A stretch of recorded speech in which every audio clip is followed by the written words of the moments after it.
Hey, good evening, everybody. Joe, you ready to go? Straight around. All right, good. Hey, good to have everybody here for our February meeting. Look, we got to get through this February stuff. A lot of positives. We are a third away through the worst weather month we could have, right? We have daffodils that are like 2 inches. Every day is getting a little bit longer, is it not? And tomorrow, we're going to see a little bit of sunshine. Hey, So we'll get through it, and let's open with our Pledge of Allegiance. Our invocation is Pastor Quisenberry here. Yes, right here, very good, from Village Park Bible Methodist Church. If you'll lead us in prayer following the pledge, please, sir. I pledge allegiance to the flag of the United States of America and to the republic for which it stands, one nation, under God, indivisible, with liberty and justice for all. Our Father, we acknowledge you as we remember your providential goodness and blessing our city, that we are deemed as one of the best places to live. We remember that your scriptures invite us to seek your wisdom. And so as we gather here to transact the business of our city, we pray that you will help us to discern rightly, to deliberate with integrity, to choose what is acceptable in your sight.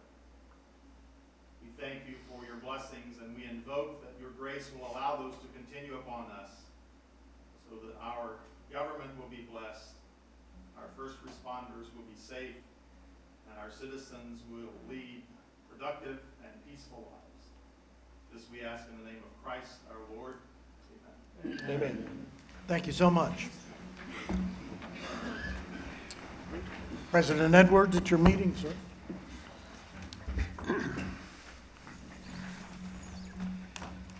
Will the clerk call the roll?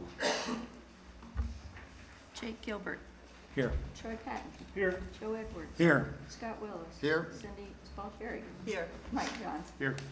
Scott Fry. Here. I started to call you Cindy Gossard.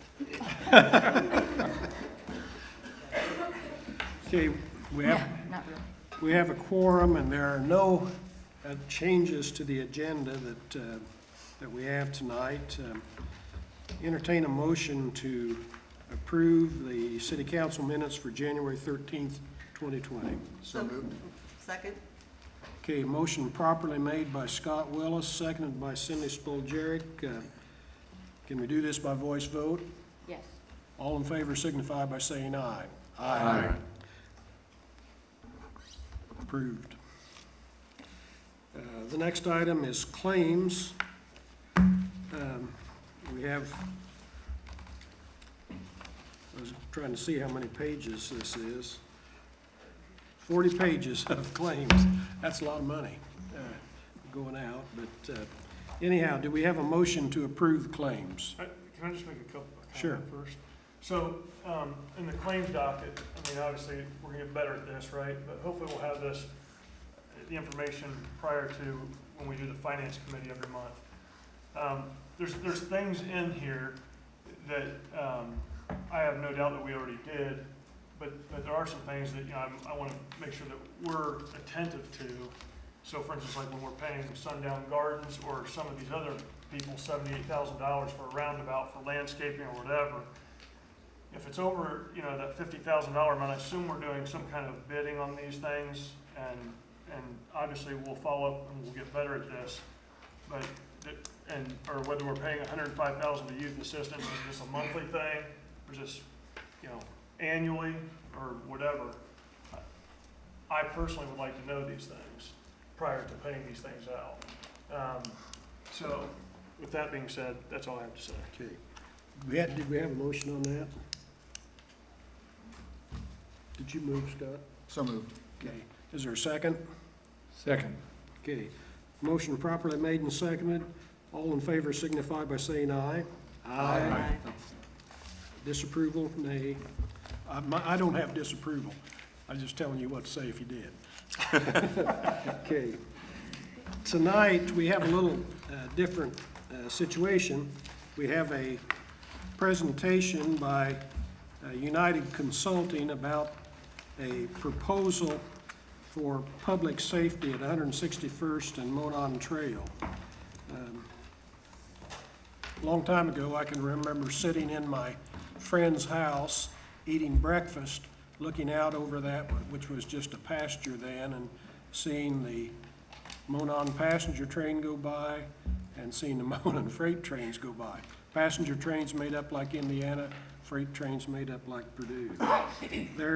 The thing that makes that pretty dangerous is the amount of traffic and the cuts that are on the north end of that. As a person comes out, there's a cut there, and you almost disappear when you're down in the cut. And so it's our job to see that, whatever we do there promotes the greatest public safety, and that's kind of what we're trying to get at. This is not, are we gonna do it or are we not gonna do it? What is the real safety danger there, and what will give us the best bang for our buck, I guess? Yeah, thank you, sir, and we may have wasted a lot of time preparing for this because you kind of explained the whole story, but, Well, thank you. yeah. So for the record, I'm Jeremy Lawler, I'm the Director of Public Works. We are here. A couple conversations that came out of the Council Finance Committee as well as some pre-council meetings. You all requested a presentation on the Monon Tunnel, or underpass as it's more eloquently put on this slide. So to give you a little backstory and the importance of our trails, we here in Westfield, we aren't fortunate enough to have mountains or rivers or anything exciting like that, but what we do have is a really robust trail network. It is a huge asset for us. We are the #1 city of our size, 50,000 or less, for mileage of trail per capita. And then overall, we are #5 in the state. Routinely, we hear from our new residents that the trails are one of the driving factors of why people choose to relocate to Westfield. The Monon specifically, which is certainly our most utilized trail, it's over 27 miles long, begins in downtown Indy, now stretches up through Westfield and connects Sheridan to downtown Indianapolis. Some additional accolades that we've received on the Monon. Google informed us, I guess, that it is the most Google searched thing in Hamilton County. We were inducted into the Rails to Trail Hall of Fame in 2009 for the Monon Trail. And then most recently, Travel Awaits, that organization identified the Monon Trail as the #6 trail in the United States of America. Back in 2009, we constructed our first and opened our first section of the Monon Trail from 146th to 156th.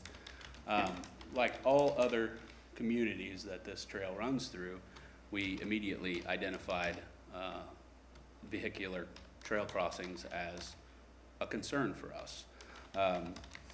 As a result of that, we identified the top 3 potentially problematic areas, one being 146th Street, the next one being State Road 32, and the third most important was the 161st Street Tunnel. In 2012, we partnered with the county and the city of Carmel to construct the bridge across the 146th Street. Last year, 2019, we began construction on the bridge over State Road 32. And then now we're at a point where we are, or have been, working to address the concerns at 161st Street. Those are our 3 primary east-west corridors, at least in this area, which is why they were identified as the most important. This slide here, we utilize this slide to kind of orient you. I know everyone's familiar with it. You have a broken thing. Okay, right here. So this is 161st Street, US 31's over here. Obviously, this is the Monon Trail. What you see highlighted in yellow is roughly the span that would be underground if we choose to go through. Our primary concerns right now are obviously this crossing and the Monon crossing of 161st Street. We are looking, obviously, planning and projecting future traffic, both volumetric traffic of the vehicles, but also of the trail. So at some point in time, a trail user will have to cross a 2-lane road and what will likely be a 4-lane road. So with those things all in mind, we have engaged United Consultants as our consultant to both evaluate and design the tunnel. That contract was entered into last year. And tonight we have Chris Pope from United Consulting with us here. We've asked him to present on the information that they've provided over the years, and I will turn it over to him. Thanks, Jeremy.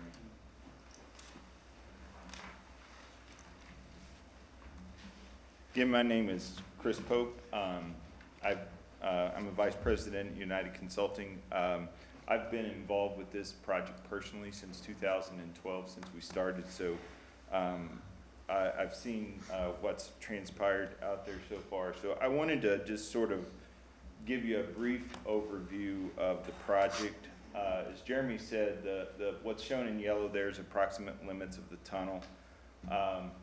It is offset to the west to avoid some of the utilities. There's a major fiber optic line that runs up and down the Monon Trail throughout the entirety of Hamilton County, I believe, certainly through this area. And it is very costly to have to touch that line. It requires an extensive relocation if it does get touched. It also, shifting it to the west allows for ground access from the trails that are already existing along 161st Street. It ties into the Phase 1 project that was constructed in 2013, and I'll talk about that in just a minute. It accounts for the future configuration of 161st Street as well as the grade of 161st Street. There's some thought that in the future there's a site distance problem right there at that location that the future 161st Street project would have to address that. And so we have taken that into account in the design so far. It also gravity drains the water in the area to the west to the Wheeler-Beals drain. So a little bit of the timeline associated with it. In 2012, we started the Phase 1 design, which was basically a request to, since the interchange was closed at while the interchange was being constructed at US 31 and 161st Street, the mayor asked if there was something that we could do that would keep the road open for the future so that we didn't have to close 161st Street again, because during that time period, that was a strain on the community to have that road closed for a long time. So we came up with a plan to build part of the tunnel at that time. So that's what's called Phase 1 study. In 2017, we went back and revisited what we had done early, just to make sure that going under is still the right solution instead of going over. And then in 2018, we looked at an alternative concept that would be an interim solution because of the project. And then in Phase 2, we initiated design of the tunnel project itself. So here's some photos of the construction back in Phase 1, and what you can see on the far right is basically the roof of the future tunnel being constructed. And once that was constructed, then it was buried and paved over. And what that allows for is the roadway to remain open at all times during the construction of the tunnel. And so we will construct the tunnel on both sides of it, and then we would tunnel out the dirt underneath that tunnel and finish it out.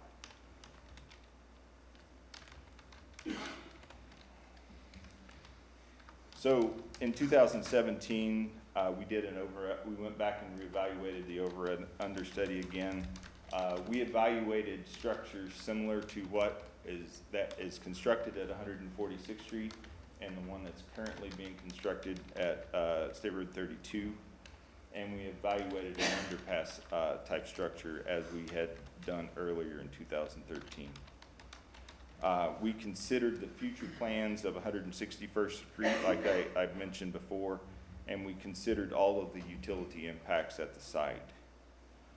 We evaluated the residential impacts of an elevated structure versus a buried structure to the development immediately south of 161st Street. And that study in 2017 showed an approximate savings of about $800,000 to go under versus over. And that is largely due to the terrain at the site. Now, if you look at that in today's dollars, we think that's probably about $1 million different in today's dollars.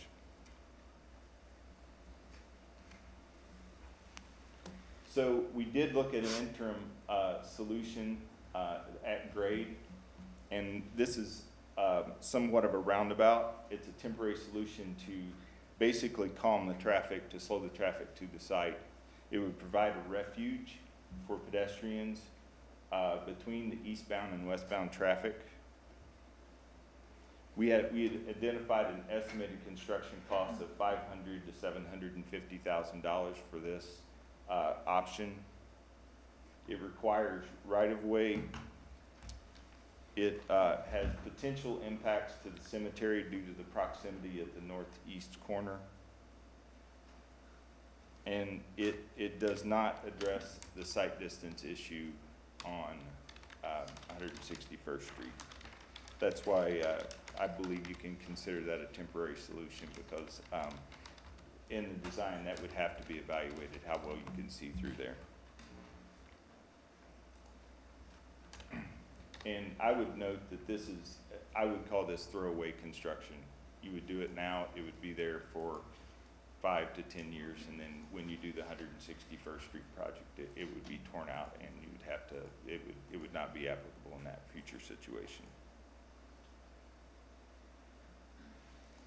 And I will let John finish the presentation from here.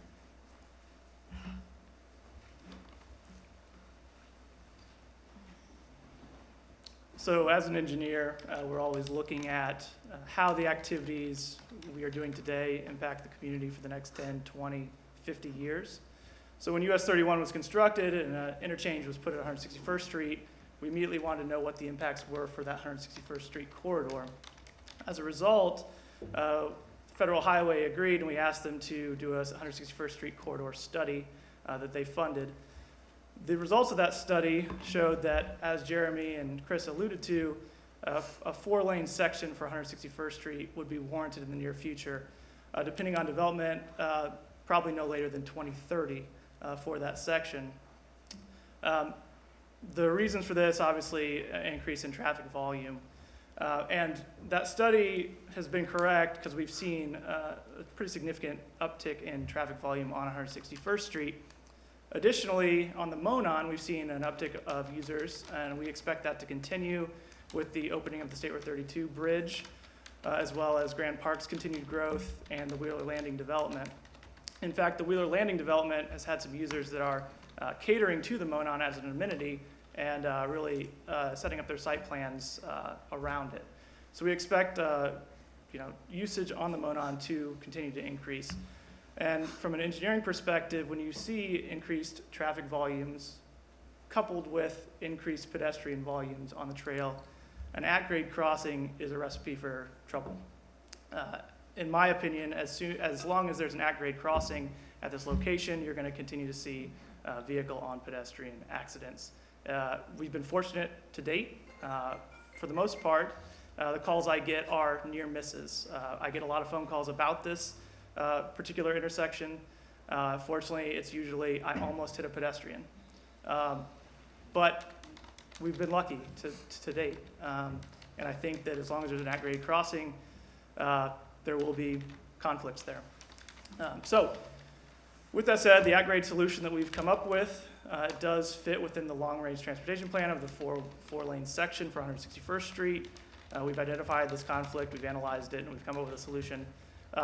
Unfortunately, these at-grade crossings are not cheap. They are relatively expensive. You can see here on the slide, we have a cost summary of some other at-grade separation projects. This project falls right in line with, in the ballpark of these other grade separations. I think it's important to note that if we think an a grade separation is warranted in the future, and we do, that project's only gonna get more expensive as we go down the line. So I think it's important to understand that economy. And with that, I'm gonna bring Jeremy back up here to conclude.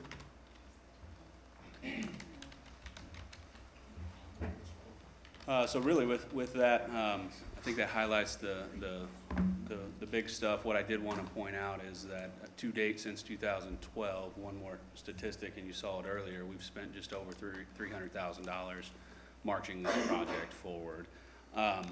We are currently under contract with United. So as the Public Works Department, we really need to understand if we're moving the project forward or if we're delaying it or how to proceed. Just because every day that goes by it makes things more expensive, so. And I guess with that, I open up questions and, Any counselors have questions for Jeremy? Or any of the United consultants? How much was the original casing that was put underneath the 161st Street? the cost of construction was $175,000. And that included the casing, all the concrete and That is, everything? yeah, that is everything that you see here, which is the pilings and essentially the pilings and the cap. When you say at grade, that means there's a variation in grade coming mostly from the west,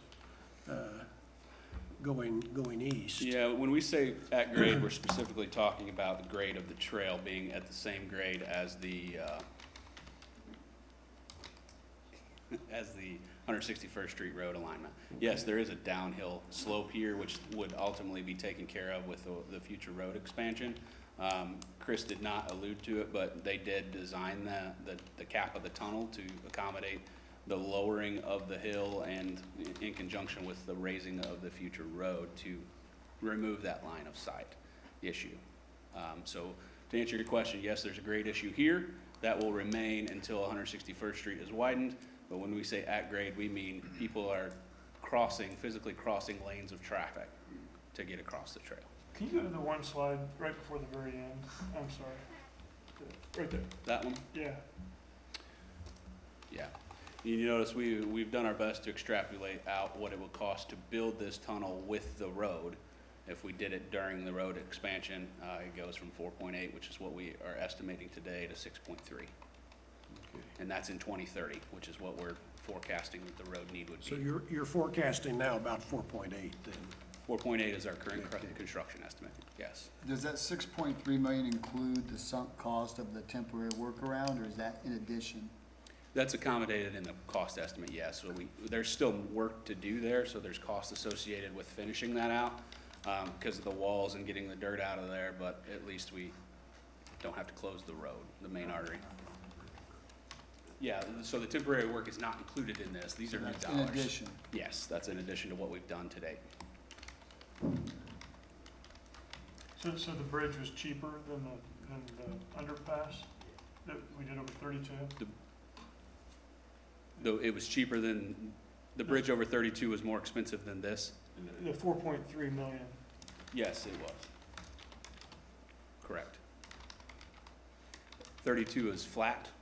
32 doesn't have the utility conflicts that we're That dealing bridge is with. like the Golden Gate Bridge. Yeah. It's the Grand Bridge. Yeah, United designed that one too. So we saw the one other potential solution. What other solutions were considered by the consultants? So I'm not sure, maybe that's a question for Mr. Pope. But what other, besides tunnels and bridges, so you showed what you consider throwaway construction as a temporary solution. what do other cities do that are in this situation beyond tunnels and trails, or tunnels and bridges? Well, there's signalization you can do, there's advanced signing. The city has been very proactive in their signing and their public education of it. That, you know, at the end of the day, you have a mixture of people using 161st Street. You have polite people, and you have people that are really trying to get to where they're wanting to go. Sometimes people that are being polite, that want to stop and let somebody cross, creates a problem for the pedestrian as well as the other motorist. So those are problems that you can signalize it, you can sign it. Those things are still going to happen even with those things in place. If you notice the hawk signal that's on Hazeldale Parkway, just south of State Road 32, for the Midland Trail, I drive that corridor a lot, and when that signal goes on, there's a lot of confusion for the motorist as to what to do, because it starts with flashing red, and then it goes to solid red, and then it goes back to flashing red, then it goes off. People are like wondering what they need to do. So it's a driver education thing. So we did look at other things there, but due to the number of conflicts, I think there was a slide that there's about 25,000 users a month in 2017 of the Monon, and 13,500 cars a day on 161st Street. That's a lot of potential conflicts and a lot of opportunities for individuals to have to make an error. And I can expound a little bit on that, on the history of what we've done over time, and as well as the Hawk system. So we've had a number of public outreach campaigns with partnership with the police department.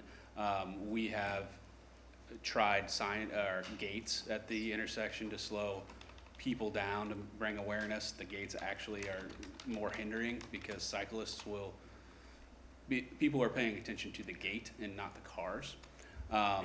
And then we have advanced notification signage on the trail, letting people know that they have to stop. This one in particular has 2 stop signs right in a row. So people are automatically should be slowing down.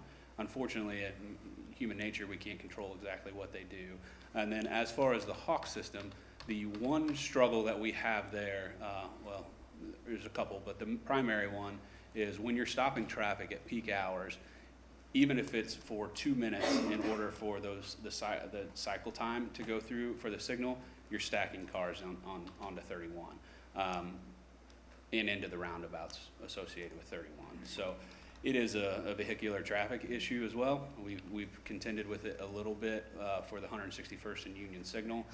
When that went up, there were cars backing onto 31, which is creating all kinds of vehicular safety issues. So.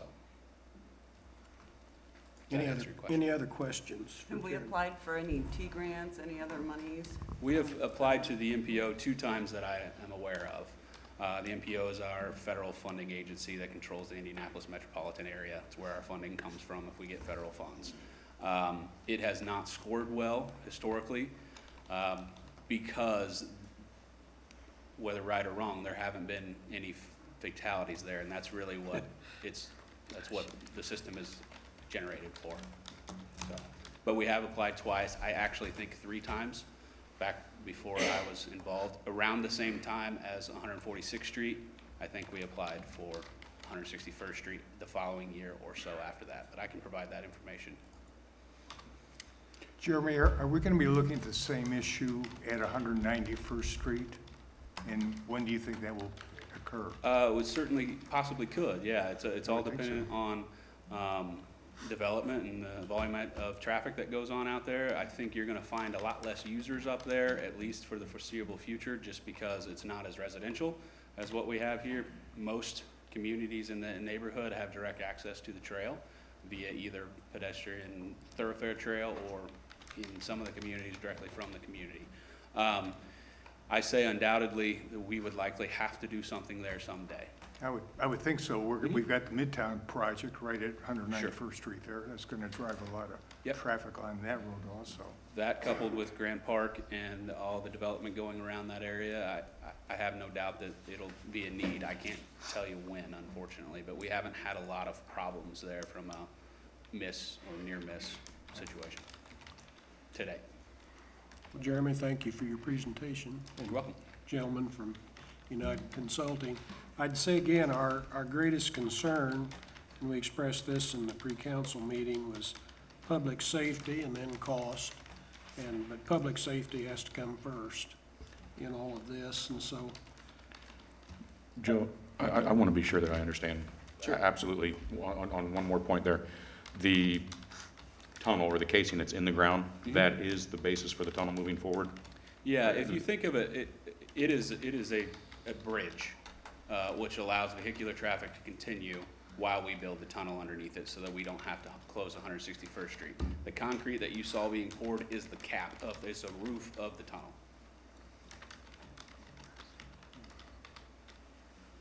any other questions? Thanks, Jeremy.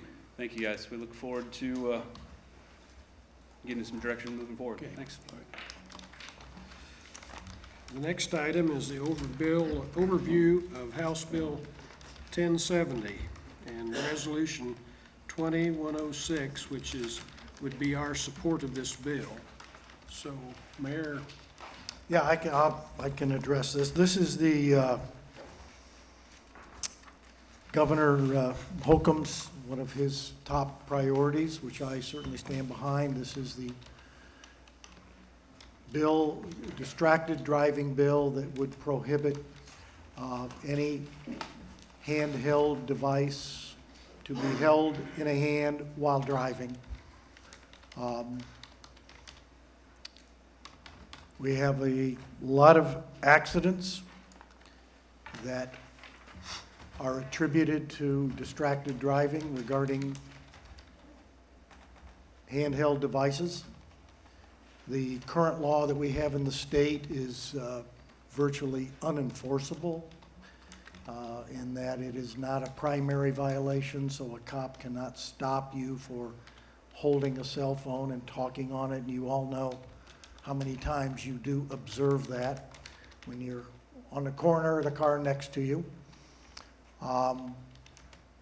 We really don't, our cops will tell you there's a lot of accidents caused by cell phone users, but they cannot, unless a driver a motorist in an accident admits he was using a cell phone. Current law does not allow an officer to look at a cell phone to see if somebody was on it.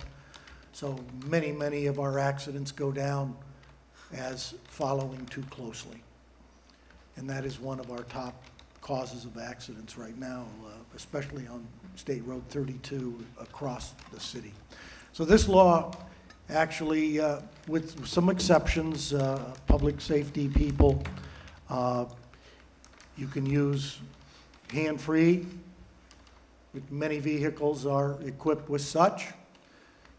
My old Jeep is not, but I have a Bluetooth, and those are perfectly acceptable. The state legislature, the House, entertained this bill, and it unanimously passed the Transportation Committee to 13-0, and last week it passed the entire House 86-10, and it will be heard a week from tomorrow in the Senate, which I will again return and testify based on my experience in our family. And I have had a lot of support here from our police chiefs here in the county and across the state.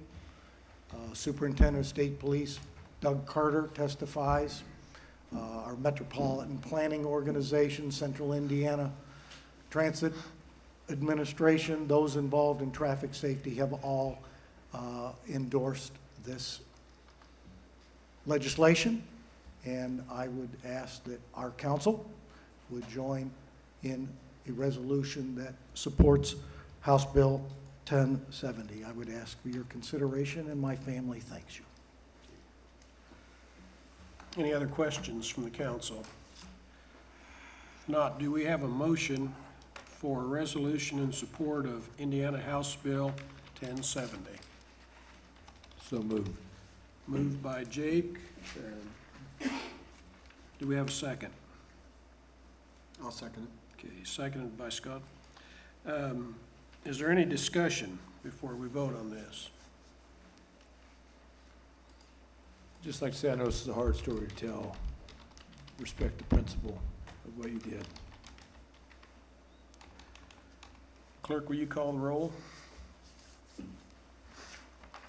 Joe Edwards, Yes. Scott Willis, Yes. Cindy Spalcherick, Yes. Jake Gilbert, Yes. Mike Johns, Yes. Scott Fry, Yes. Troy Pat. Yes. Motion carries 7-0. Thank you very much. Okay, the next item is old business, ordinance 19-60, Lynx PUD. This will be presented by Dane Crabtree. That's an inside joke. I had to look at it twice, Dane, again. Good evening, council. For the record, Dane Crabtree with the Community Development Department. The item for you this evening is the proposed new PUD known as the Lynx PUD, which would encompass approximately 68 acres of real estate on both east and west side of Tomlinson Road from 186th Street north to 191st Street, and provide for the development of commercial and institutional uses, including a community entertainment center and observatory. This item received 2 public hearings, one on December 2nd, 2019, and a second on January 21st, 2020. It has been forwarded to you with an 8-1 favorable recommendation from the Plan Commission at their February 3rd meeting, with a condition that language requiring that the developer donate the real estate of which District 2 is comprised to the city of Westfield no later than 50% of the occupancy of the first building on the real estate, excuse me, was added. Since the introduction of the PUD, the petitioner has amended the PUD in several aspects, for which a full list can be viewed on page 4 of the staff report. Some of the major revisions include revising language so that only electric recreational go-karts be permitted on any racetrack, requiring that State Highway 32 overlay architecture standards be required in District 1 and 3 and District 4 in the event that an observatory is not built, and requiring a 3-foot buffer with trees along the south lot line of District 5 and east lot line of Districts 4 and 5. This item is eligible for adoption consideration this evening. Birch Dalton of Edge Rock Development is present, but he does not plan to make a presentation, but is available for questions, and I am available if there are questions of staff. Thank you. Is there a motion to put forward ordinance 19-60, Lynx PUD? So moved. Moved by Cindy Spalcherick. Is there a second? Second. Seconded by Mike. Okay, is there any more discussion on this? I think one of the things that I appreciate is at least the recreational part of this is close to Grand Park. That's where we hoped it would be. I think there's some conjecture about exactly where it ought to be, but that never works out perfectly, I don't think. But I think that it is, you know, in a good place, and we're fortunate to have forward thinkers to promote these things. So if there are no further questions, I'd call roll. Excuse me. I have a question. Go ahead. I would like to have some clarity as to what happens if the observatory, if the funding is not met for that. Okay, Birch.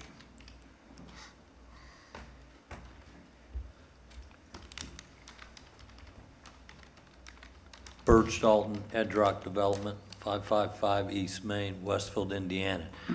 And that's been a question that's come up many times, and basically the way I've done the economics on this is that I'm going to carry the ground for 2 years. I need to close on it, and it gives them 2 years to raise the money.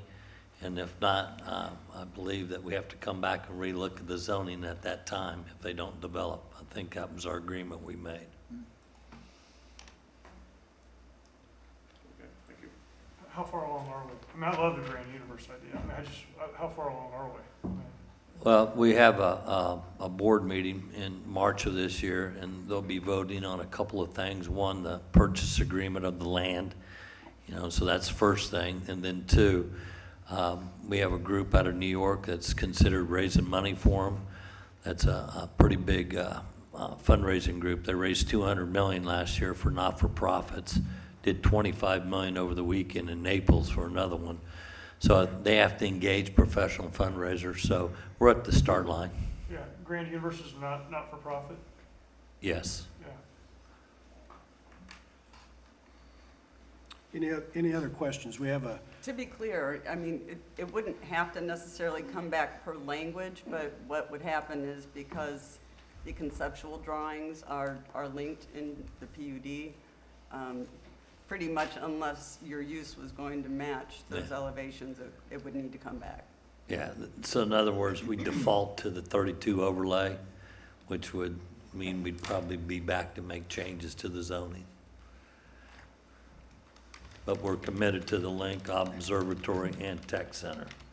I will speak for Greg McCulley, who's here, but had a great introduction to Mitch Daniels of Purdue, who's arranged a meeting to meet with them, and he's getting a pretty good backing of pretty strong, interested parties. any other questions or comments from the council? If not, Cindy, would you call the roll? Jake Gilbert, Yes. Cindy Spalchieri, Yes. Mike Johns, Yes. Troy Patton, Yes. Joe Edwards, Yes. Scott Willis, Yes. Scott Fry. Yes. Motion carries 7-0. Okay. Thank you. If raising the money was that easy, why, you'd be long gone by now. Okay, ordinance 20-01, Davis PUD amendment. Corey?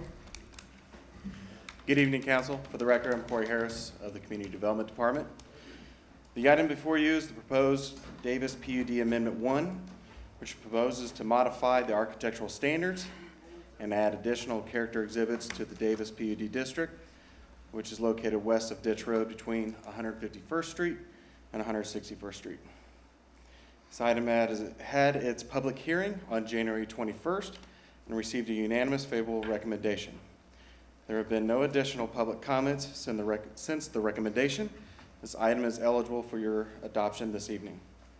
Brian Stump of 11th Street Development is here to answer any questions. I am available for staff questions. Okay. Brian, would you care to speak? Okay. Well, let's get a motion on the floor first. Is there a motion to approve ordinance 20-01, Davis PUD amendment? So moved. Moved by Scott. Is there a second? Second. Okay, seconded by Mike Johns. Okay, now we're open for discussion. Are there any questions of the petitioner or any comments by anybody on the Davis PUD?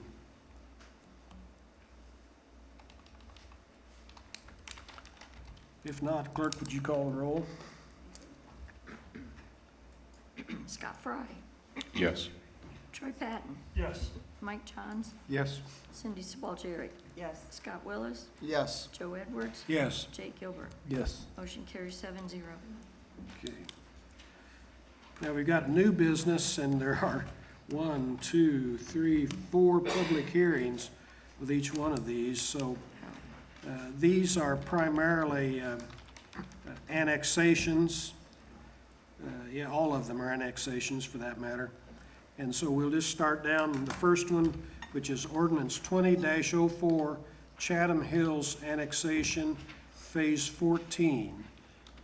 Do you have any cards on that? No cards. Okay. Well, I'm going to go through the formality. We need to have a public hearing first. Well, you might want to have Pam explain what it is and where Okay, it's I'm sorry. located, in case Pam, somebody's... I'll never do that again. Not a problem. Pam Howard of the Community Development Department. This first annexation before you is for the Chatham Hills development. It's approximately 6 acres, located directly on the west side of the Monon Trail, north of 199th Street. This is the 14th phase in total of Chatham Hills, with future phases to come. And this is eligible for public hearing tonight. It would be eligible for your adoption next month in March, and at that time, the fiscal plan would be presented for your consideration as well. Okay, since a public hearing is called for, I will open the public hearing at 8:46 PM.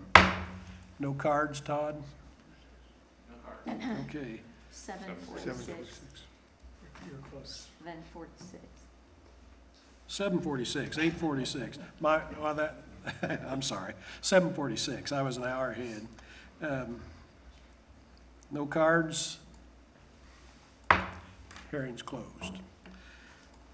Okay, we won't vote on this till March 9th, so. Okay, the next one is the same way. Ordinance 20-05, Atwater annexation. Introduction is tonight, and that's Pam also. Pam? Yes, again, Pam Howard with Community Development. This is a 100% voluntary annexation of approximately 10 acres to be part of the Atwater subdivision. This is generally located on the north side of 193rd Street, right at the intersection of Casey Road. Again, this is a public hearing tonight, available for adoption in March. This is the first phase in the Atwater annexation. It should be completed within 2 phases. Okay, this calls for a public hearing. Do we have any cards? I'll open the hearing at 7:47. I'll look at my watch more carefully this time. Okay. Eastern Standard Time, right. Since there are no cards, anybody wish to speak on this? Hearing's closed at 7:48.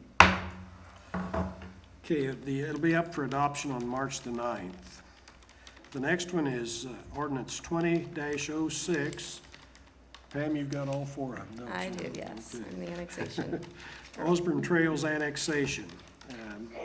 Yes, again, Pam Howard, Community Development. This is another 100% voluntary annexation of approximately 58 acres that will be part of the Osborne Trails development.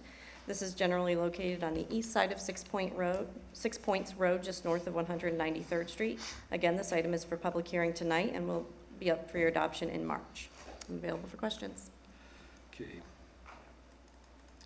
Any questions from the council? Calls for a public hearing. Public hearing's open at 7:49. Any cards? No, sir. Closed at 7:50. Only took a minute.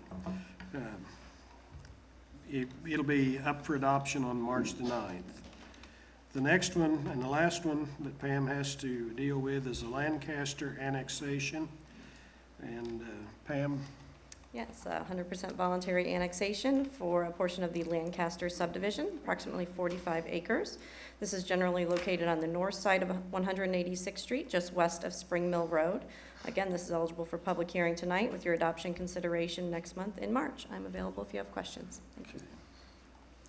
Any questions for Pam? This calls for a public hearing also, so I'll say it's 7:49 and a half, it's open. Any cards? Okay, 7:50 it closes. Okay. That will be up for adoption on March the 9th. The next one is a more celebratory one, and one I'm glad to see. Ordinance 20-08, Wheeler Landing PUD Amendment 3, Portillo's. We are going to eat like kings. You remember that advertisement on? Good evening, council. For the record, Caleb Ernest with the Community Development Department. The item presented for introduction is an amendment to the Wheeler Landing Planned Unit Development District. The area affected is approximately located at the northwest corner of State Road 32 and Wheeler Road and is currently zoned the Wheeler Landing PUD District. The PUD amendment proposes modifying the State Highway 32 Overlay District and the development standards. Nick Churchill of Wheeler Landing LLC, as well as other representatives of the project, are here. They do not plan on making a presentation, but are available for questions, as am I, should you have any for staff. Thank you. Okay. Most of you have seen this, I think. the introduction of this. This is something that we have that Carmel doesn't have. And it's going to be a welcome addition to this city. They have great hot dogs and great hamburgers, and I know of such things. Anyway, tonight is simply an introduction of this, and there will be a public hearing at the Plan Commission on March the 2nd, and it'll be up for adoption for us on April the 13th if the Plan Commission goes forward with it. So the next one is ordinance 20-09, North Point Amendment 3 GFS, which I presume stands for Gordon Food Service. Correct. Pam?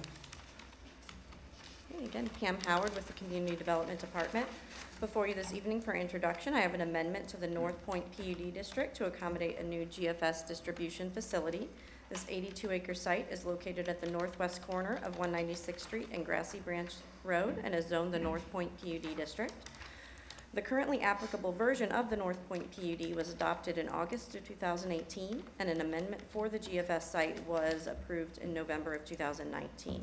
This current amendment proposes incorporating an updated site plan and landscape plan, and also addresses a pump room and water storage tank, which will be used for the building's fire suppression system.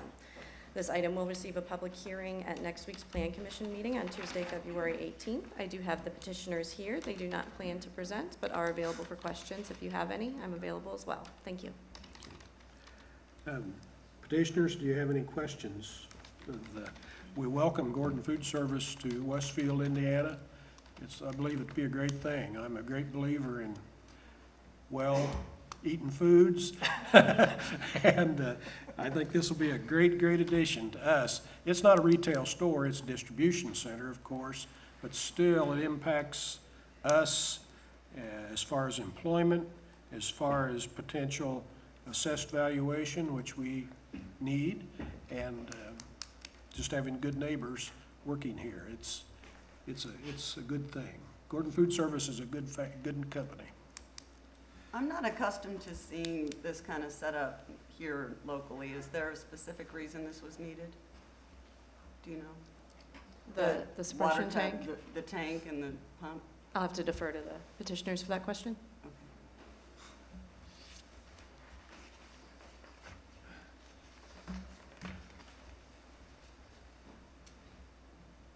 Hi, Bill Casey, 1300 Gazan Parkway, Wyoming, Michigan. Sorry. I had to think where it was. So the water tank was not something that we really would like to have there, but unfortunately, the flow in the water mains at the street level will not accommodate the necessary flow to push the water into the building only in the event of a fire.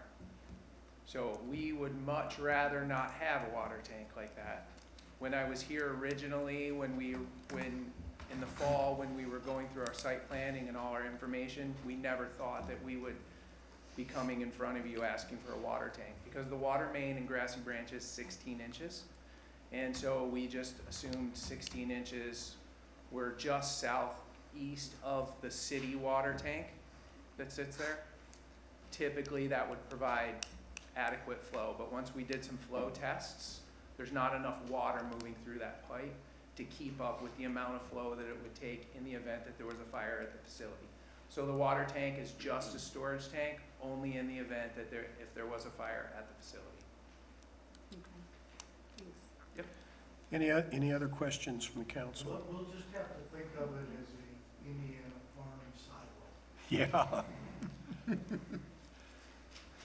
Well, you have to have what you have to have, and so. Okay, thanks for coming. Sure.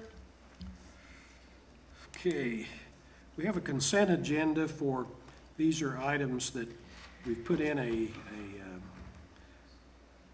that all bids over $150,000 have to be publicly announced. Tonight it's put out as a consent agenda.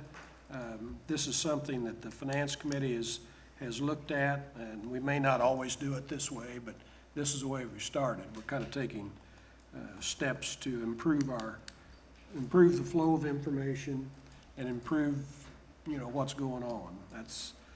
So the first one is contract for goods and services, White Construction. The next one's the NDOT contract for the roundabout at 161st and Oak Road. NDOT LPA contract, 161st Street and Union, which will affect my grandmother's farm greatly. But anyway, that's what farms are for, I guess, anymore. But this is just a consent agenda to announce publicly the stuff that we're doing, so the public can see it. And that's where it needs to be. If there are any residents who wish to address the council on items not on the Joe. agenda, excuse me. You still need a motion on the consent agenda. Okay. Do we have a motion to approve the consent agenda?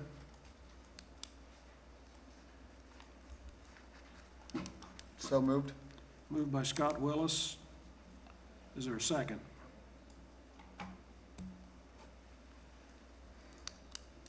Second. Okay, seconded by Jake. Okay. Clerk, would you call the roll? Yeah, Joe Edwards, Yes. Scott Willis, Yes. Cindy Jarrett, Yes. Jake Gilbert, Yes. Mike Johns, Yes. Scott Fry, Yes. Troy Pat. No. Motion carries 6-1.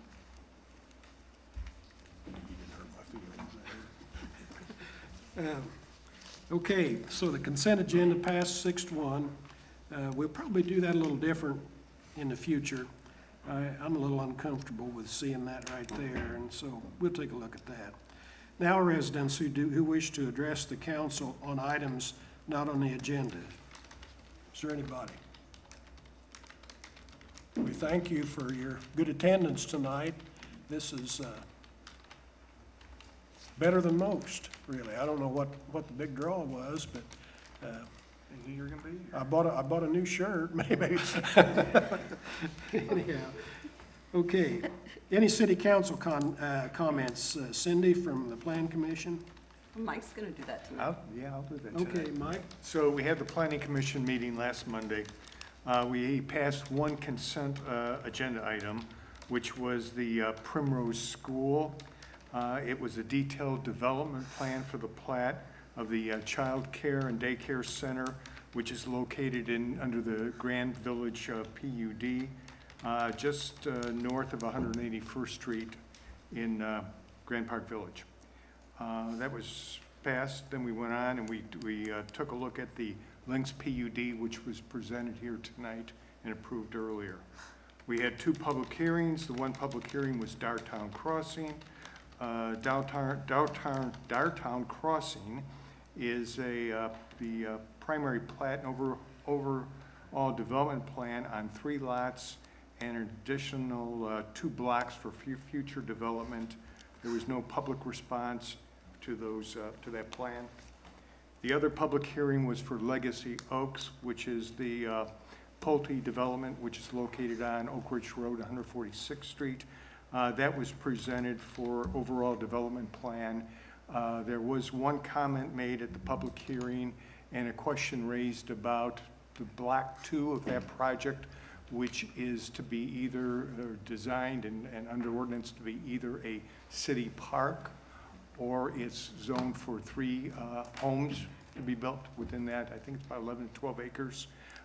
Pulte, there was a comment made. We discussed the issue at the APC with respect to going back to the owners of the property with the intent of actually making that a city park instead of developing into 3 lots. And that's under consideration. We expect to hear back from Pulte within the next 2 to 3 weeks. And that was it. If it's not a city park, it's kind of landlocked, isn't it? It is a landlocked area. There's no access. It borders 146th Street. In order to develop it into 3 lots for homes, there'd have to be a curb cut on 146th Street. Just pushing the numbers, you'd probably have to have 3 $1 million plus homes to make it economically feasible. So we are hoping that when that is conveyed back to the current owners, that they will consider conveying it to the city as a parkland. Troy, you want to say anything about the finance committee? Yeah. Go ahead. All right. You got the floor. Okay, awesome. So, we had our first finance committee meeting, on, I don't even remember what day it was, February first Monday. And, we went, through a few things like, the Grand Tunnel and some other items. And we're working on a few things, for our budgeting process. One of the things that, we discussed, in the meeting was ensuring that we'd be voting on items over $150,000. The one thing that I will tell everybody in Westfield that I think is extremely important is that we have controls over what's going on in Westfield. The city of Martinsville was written up in December by the State Board of Accounts because they're not bidding out their projects. And I will tell you that it concerns me that we are somewhat bypassing the ordinance that we already wrote. Whether it be from pressure from different outside groups or whatever the case may be, or that we may forget about the $150,000. I can assure you that we will not forget about the $150,000. We will be making sure these things are bid out, and we will be putting it to a vote to the city council. That's what the ordinance we passed. That's what we should be doing. We'll talk about it further in the finance committee. You are welcome to come on the first working day of March. We will be there probably, actually, I think we were here. Yes. So It's here. it'll be here. You're welcome to come, listen, and hear everything that we have to say. But I think we're making good strides. I think, I do commend the city. I mean, because I know we're putting some different things in place here, and you know, Jeremy and John are doing a good job. It's just a different way of doing things, and I'm looking forward to that. So, Well, Troy, Yeah. I gotta ask you, yeah. where have we violated, since you've put into effect that ordinance, where have we violated that ordinance? Well, I'm not saying that you have or haven't, or Well, we it- have or haven't. Okay, please clarify, because you, Okay, actually, You sound like- let me fire away then. okay. Okay, so when we have our checks that we're writing, we have Sundown Gardens for $86,000. Was that bid out? Was the United Consulting Agreement, was it bid out? If we wanted to start talking about all these different things, we really didn't tell the public where the money's coming from. We're gonna take the $6 million from the TIF in Spring Mill Station that's already been extended once or twice. And, I mean, these are things that the people should know. We should be voting on these things. The people should have their response. Yeah, I don't have any problem with I mean, that, but so- the items that you mentioned have happened long before you That's right, but we're put still- in these pieces. But we are still approving those bills, and you know what? Yes. I have no idea if Sundown Gardens was done after January, or if it was done last week or 2 weeks ago. Well, That's my point. we can find out right now, if you wish. That's fine, and we can do that. Jeremy, Everybody sit here and how do was it. Sundown Gardens done? Sundown Gardens was quoted, 3 different landscaping companies, or 4, I don't recall off the top of my head. They did 2 landscaping projects, one at 161st and Oak Ridge, and the other at 186th and Grand Park Boulevard. They were contracted late summer, early fall of last year, both wrapped up in the last 30 days. By the So way, my I point is like just- Sundown Gardens. I've bought trees from them. They're great. I have nothing. No, But they do a you're, phenomenal job. you're implying that we didn't do it, and we can have him to clarify. My point is, Andy, Okay. I don't like the consent agreement. Oh, well. That's my point. Okay, I didn't do the consent agreement. Okay. Yeah, we had them as individual items at pre-council. It was decided to make it a consent at that meeting. But we can go back the other way with that. Yeah, I'm fine with that. I mean, I can keep going, but, I mean, Well, we're new, kids on the block, we'll get better. Great. We'll get better. Okay, City Council, Plan Commission, Finance, anybody else, any councilman? or Yeah, woman? today the Wellbeing Coalition, some of us met. We'd just like to recommend to all of our residents, if you have not taken the survey, we would love for you to take the Westfield Wellbeing Survey. We have close to 900 residents. We want to make sure that our city is as well represented as possible in that survey, just to just take a look at where we're at. It measures several key indicators. So if we want to be a city that thrives, obviously, like tonight, you hear we're planning for future traffic on the Monon and the 161st. We also need to plan for future growth in our city and just make sure that we're connected and that our people are thriving in other ways too, not just traffic, but mental health, loneliness, our seniors, our kids, and everyone in between. So we would just love for you, if you know anyone who hasn't taken the survey, we'd appreciate you spreading that. And we have 2 weeks left to go, and that can be found on the city website. Thank you. Thanks, Jake. Anybody else? Okay, Mayor? Yeah. Back to you. And Coach, thank you for that on the well-being, because the more responses that we get, and we need a good cross-section of our whole community to take this survey, because one, we need to be sure that we have, we are looking at doing the right things, and secondly, in the right priority. And we've got to have some benchmarks to start with as we put the final stages of this whole program together later this year. So thank you. Please take that. We have added 4 new firefighters. I'm glad to say, I don't know, anybody here tonight? Are there? Okay, Chief's back there. But we have added, let's see, Casey Rundle, Tate Vermeulen, Charlie Kripe, and Josh Sloma are our newest Westfield firefighters. So welcome them if you would. And last thing I have is the first 2020 Westfield Welcome event is on February 22nd. And it is the running of the 5K Melt the Trail, which always brings out a lot of people. It's kind of our end of winter, hoping that we do that. I've seen some very, very cold days out there, but it's a great time. And new council members, if you're not aware of this, we have an unbroken tradition that all councilors run the 5K. Okay, Mayor, I've ran that for the last several years. I've never seen a city council run that. I'm waving the BS flag. He speaks with tongue of snake. Well, anyway, thank you for your attendance, and if anybody doesn't have anything else, why, Make a motion to adjourn. I'll entertain a motion that we adjourn. So moved? Moved by Scott Willis. Jake, will you back him up on that? Second. Okay, moved by Jake. All in favor, say aye. Aye. Aye.